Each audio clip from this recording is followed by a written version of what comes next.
ફરી એકવાર અમદાવાદની જેલ વિવાદમાં આવી છે। જી હા, અમદાવાદની જેલમાં સુરક્ષામાં મોટી ચૂક સામે આવી છે।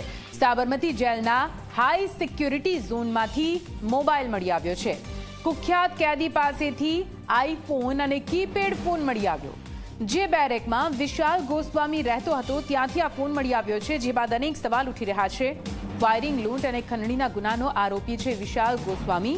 અગાઉ પણ જેલમાંથી અનેક વખત આ રીતે મોબાઈલ મળી આવ્યા છે। જો કે હાઈ સિક્યુરિટી જેલમાંથી હવે આઈફોન જેવો ફોન મળી આવતા અનેક સવાલ ઉઠી રહ્યા છે। સાબરમતી જેલની સુરક્ષા સામે સવાલ ઉઠતા હવે શું કઈ કાર્યવાહી કરવામાં આવે છે તે જોવાનું રહેશે। વધુ માહિતી સાથે સંવાદદાતા ઉદય જોડાઈ ગયા છે।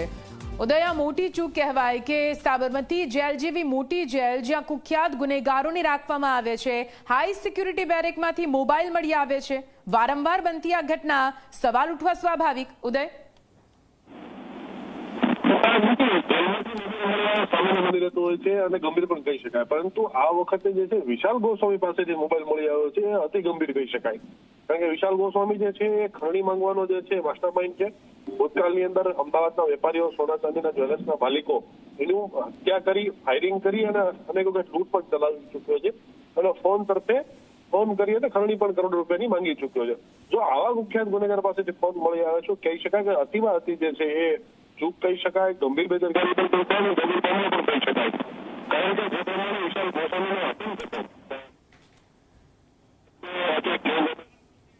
બિલકુલ ઉદય, આપનો અવાજ સ્પષ્ટ નથી આવી રહ્યો। આભાર પૂરી માહિતી માટે। ફાયરિંગ, લૂંટ અને ખંડણીના ગુનાનો આરોપી વિશાલ ગોસ્વામી, જેની બેરેકમાંથી આઈફોન અને કીપેડ વાળો ફોન મળી આવ્યો છે।